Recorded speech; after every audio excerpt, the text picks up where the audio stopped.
बिहार में सभी कोटि के शिक्षकों के स्थानांतरण की प्रक्रिया के लिए आवेदन जो 1 दिसंबर से शुरू हुई थी और 15 दिसंबर तक चली थी, उस आवेदन के उपरांत विभिन्न तरह के कयास लगाए जा रहे थे कि विद्यालय आवंटन हो गया है, तो स्क्रूटनी हो गया है। फाइनली उन सभी कयासों पे आज शिक्षा विभाग ने विराम लगा दिया है और एक दिशा निर्देश जारी किया गया है।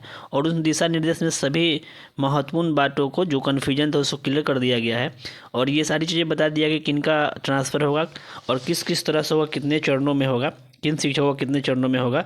जो कैटेगरी बनाए गए थे, जो 7 कैटेगरी में आवेदन लिए गए थे, उन 7 कैटेगरी को अब 4 कैटेगरी में बांट दिया गया है और 4 चरणों में सभी शिक्षकों या शिक्षिकाओं का ट्रांसफ़र की प्रक्रिया पूर्ण की जाएगी। नमस्कार, मेरा नाम है कमाल फैजी और आप देख रहे हैं study with Faizi YouTube channel. अगर आप चैनल पर पहली बार विजिट कर रहे हैं तो चैनल को सब्सक्राइब जरूर कर ले और वीडियो को ज़्यादा से ज़्यादा शेयर करें। तो चलिए हम लोग देखते हैं इस वीडियो में क्या कुछ बातें कही गई है। तो यहाँ आप देख सकते हैं बिहार सरकार शिक्षा विभाग और एक आदेश निकला है। यहाँ आप देख सकते हैं दिनांक 3 जनवरी 2025 आज के डेट में ही है पत्रांक दिनांक। और इसमें क्या कुछ बातें कही गई है देखेंगे हम लोग। दिनांक यहाँ से जो किसी विशेष समस्या का अपने स्थानांतरण है तो इच्छुक हैं से दिनांक 1/12/2024 से 15/12/2024 तक ऑनलाइन आवेदन प्राप्त किए गए हैं। इस संबंध में प्राथमिक शिक्षा निदेशालय के पत्रांक 2048 दिनांक 22 नवंबर 2024 द्वारा मार्गदर्शिता उपलब्ध कराई गई है। अब इस मार्गदर्शिता में क्या कुछ बातें कही गई है, पहले इसको हम लोग देख लेते हैं, फिर इसके मेन कंक्लूजन पे हम लोग पहुंचेंगे कि कैसे इसका स्थानांतरण होगा और कब तक होगा। निर्धारित अवधि में लगभग 1,90,000 शिक्षकों के अभ्यावेदन विशेष परिस्थिति में स्थानांतरण हेतु प्राप्त हुए हैं। समीक्षा उपरांत यह निर्णय लिया गया है कि मार्गदर्शिता की कंडिका 5 में वर्णित श्रेणियों के अनुसार प्राप्त अभ्यावेदनों का निष्पादन चरणबद्ध तरीके से किया जाएगा। हमने जो अभ्यावेदन दिया था, लिखित अभ्यावेदन दिया था ई शिक्षा कोश पोर्टल के माध्यम से, उन अभ्यावेदनों पे कुल 4 विचार करके 4 चरणों में स्थानांतरण की प्रक्रिया संपूर्ण की जाएगी। यहाँ आप देख सकते हैं कुल 4 चरण बनाए गए हैं। प्रथम चरण, द्वितीय चरण, तृतीय चरण और चतुर्थ चरण। पहले कितना था, 7 ग्राउंड बनाए गए थे। अब इन 7 ग्राउंड को 4 फेज में ला दिया गया है। तो हम लोग देखेंगे प्रथम जो फेज है इसमें किन किन शिक्षकों का होगा। तो इसमें जो है असाध्य रोग, जो विभिन्न प्रकार के कैंसर है या लीवर रोग या जो भी है वो। दूसरे हम देख रहे हैं गंभीर रुग्णता, जो कोई किडनी रोग से ग्रसित है, हृदय रोग से ग्रसित है, लीवर रोग से ग्रसित है, तो वैसे लोगों को दिव्यांगता के आधार पर जो लोग नियुक्त है, जो दिव्यांगता के आधार पर नियुक्त है वैसे लोगों को, जो विकलांग लोग हैं। उसके बाद ऑटिज्म या मानसिक जो दिव्यांगता लोग हैं वैसे लोगों को प्रथम श्रेणी में रखा गया है और विधवा या परित्यक्ता को प्रथम श्रेणी में रखा गया है। तो ऐसे जो लोग हैं ये लोग फर्स्ट चरण में इनका स्थानांतरण की प्रक्रिया होगी। उसके बाद द्वितीय चरण में किनका होगा, तो पति पत्नी के पदस्थापन के आधार पर जो लोग पति पत्नी शिक्षक या शिक्षिका हैं और वे लोग अपना ग्राउंड बनाए थे पति पत्नी शिक्षक के पदस्थापन के आधार पर, तो दूसरे चरण में उनका होगा। तीसरे चरण की अगर हम लोग बात करें तो इसमें ऐच्छिक स्थान से वर्तमान पदस्थापन की दूरी के कारण शिक्षिका से प्राप्त अभ्यावेदन, इसमें केवल शिक्षिका, केवल जो लेडीज़ टीचर्स है उनकी बात कही गई है तृतीय चरण में। और चौथे चरण जो है वह सबसे अंतिम चरण की हम लोग बात करें तो ऐच्छिक स्थान से वर्तमान पदस्थापन दूरी के कारण पुरुष शिक्षकों से अभ्यावेदन। तो सबसे लास्ट में किनको रखा गया है, पुरुष शिक्षकों को रखा गया है जो सामान्य पुरुष शिक्षक है और दूरी के आधार पर अपना अभ्यावेदन दिए थे, चाहे वो अंतर जिला की बात हो, एक जिला से दूसरे जिला की बात हो, या अपने ही जिला में जो लोग एक छोर से दूसरे छोर पे है, 40 kilometre, 50 kilometre, 70 kilometre, 80 kilometre, 100 kilometre अपने भी जिला में है, लेकिन 100 किलोमीटर के दूरी के रेंज में भी लोग पदस्थापित है। तो वैसे शिक्षक को चाहे अपने जिला में हो या एक जिला से दूसरे जिला में हो, उनके अभ्यावेदन का विचार कब किया जाएगा, सबसे लास्ट में किया जाएगा।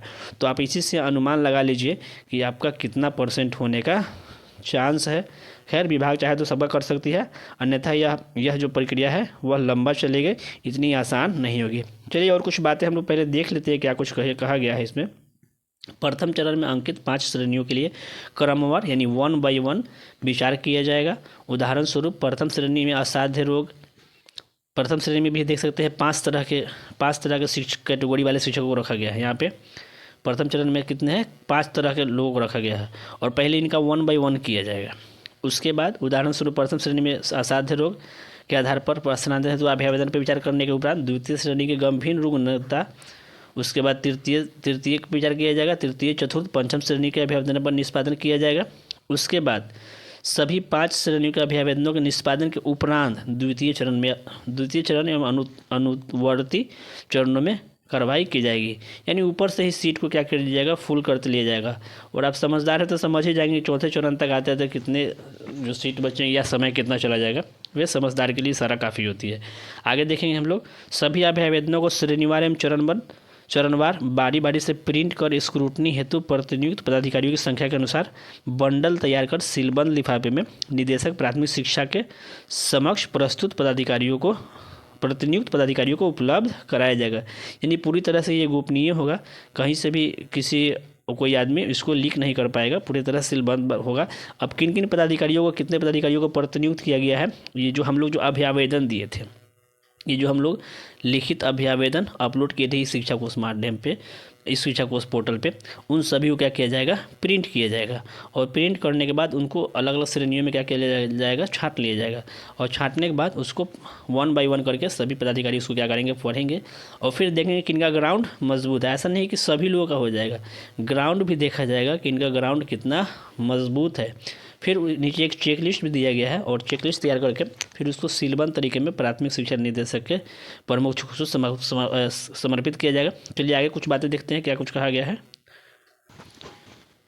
वे जो अभ्यावेदन होंगे उन अभ्यावेदनों की स्क्रूटनी करने के लिए निम्न पदाधिकारियों की प्रतिनियुक्ति की जाती है। यहाँ देख सकते हैं अभ्यावेदन की स्क्रूटनी हेतु निम्नत पदाधिकारियों की प्रतिनियुक्ति की जाती है। तो भी बहुत सारे व्हाट्सएप ग्रुप्स जो है उसमें बहुत सारे लोग जो थे वह क्या करते, सीधे कहते थे कि सचिवालय से अपडेट है। कहाँ से, सचिवालय से अपडेट है कि सभी लोग का विद्यालय आवंटन हो गया है और जनवरी के प्रथम सप्ताह में ही या इतने तारीख से उतने तारीख से सभी का मैसेज आ जाएगा। तो ये सारी बातें क्या थी, एक भ्रामक खबरें थी, कोई भी विश्वसनीय खबर नहीं थी। जब तक कोई भी आधिकारिक पुष्टि नहीं होती, आधिकारिक खबर नहीं आती है, ऐसे खबरों पे विश्वास करना मुश्किल होता है। तो यहाँ पे आप देख सकते हैं विभिन्न तरह के पदाधिकारियों का नाम दिया गया है जिनका प्रतिनियुक्ति इन आवेदनों की स्क्रूटनी में किया जाएगा। श्री शाहजहां उप सचिव, श्री जावेद हसन अंसारी उप सचिव प्रशासन, सुश्री विनीता विशेष कार्य पदाधिकारी। तो विभिन्न पदाधिकारियों के नाम दिए गए हैं और यहाँ आप देख सकते हैं कुल कितने पदाधिकारियों की प्रतिनियुक्ति की गई है। तो कुल 16 पदाधिकारियों की प्रतिनियुक्ति की गई है। किसके लिए, तो इन आवेदनों की स्क्रूटनी करने के लिए। अब ये स्क्रूटनी कैसे होगा, किस तरह से इसकी गोपनीयता रखी जाएगी, इसके बारे में भी विशेष दिशा निर्देश जारी कर दिया गया है। देखेंगे हम लोग, प्रतिनियुक्त पदाधिकारी प्रत्येक अभ्यावेदन की स्वयं स्क्रूटनी करेंगे एवं संलग्न चेक लिस्ट भरकर प्रति हस्ताक्षरित कर उसे अभ्यावेदन के साथ टैग करेंगे। यानी ऐसा नहीं कि इन लोगों को प्रतिनियुक्ति कर दिया गया है तो किसी अन्य स्टाफ को या सहायक को रख के अपना कार्य ले लेंगे। इसके लिए भी क्या किया गया है, पूरी तरह से मना किया गया है। स्पष्ट किया जाता है कि उक्त कार्य में प्रतिनियुक्त पदाधिकारी किसी भी परिस्थिति में अपने अधीनस्थ प्रशाखा पदाधिकारी या सहायक प्रशाखा पदाधिकारी अथवा डाटा एंट्री ऑपरेटर के सहयोग नहीं लेंगे। ऐसा क्यों कहा गया है, क्योंकि कभी कभी होता है ऐसा क्या कि खबर लीक कर जाती है।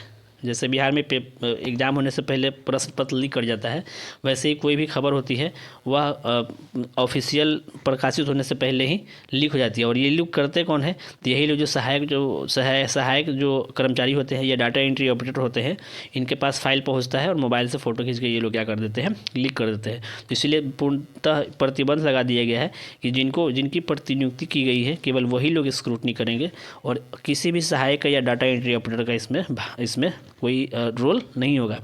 स्क्रूटनी उपलब्ध कागजात के आधार पर ही किया जाएगा एवं आवेदक से संपर्क नहीं किया जाएगा। सभी लोग जो है अपना मोबाइल नंबर, जो अभ्यावेदन लिखे हैं उसमें लगभग लोग अपना मोबाइल नंबर डाले हुए हैं।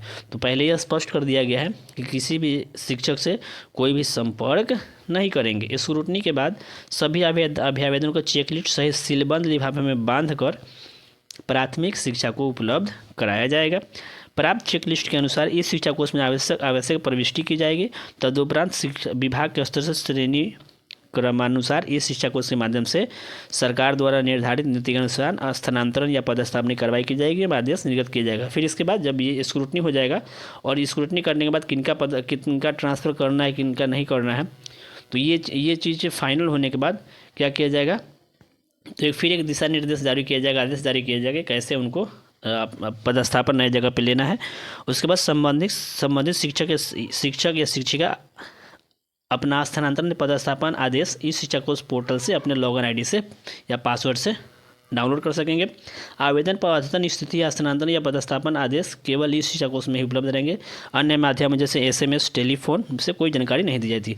तो बहुत लोग क्या थे, पहले ही सचिवालय से खबर अपडेट कर रहे थे कि SMS इतनी तारीख से मैसेज आने लगेगा, मैसेज आ रहा है। कुछ दिन पहले तो एक एडिटेड मैसेज भी घूम रहा था जिसको फेक करार दे दिया गया। तो आप निश्चित ही यह जान ले, आपका जो ई शिक्षा कोष का ID है, आप अपने ID में लॉगिन करेंगे और उसी में आपको सारी चीज़ें दिखाई दी जाएगी कि आपका ट्रांसफ़र आवेदन एक्सेप्ट हुआ है कि नहीं हुआ है, तो आपके ट्रांसफ़र का आवेदन का स्टेटस क्या है, उसकी स्थिति क्या है, और आपको कौन सा स्कूल अलॉट किया गया है। आपका स्कूल अलॉटमेंट भी जब हो जाएगा तो वहीं पे आपके ई शिक्षा कोष ID में ही सारी चीज़ें जो है वहाँ डाल दी जाएगी।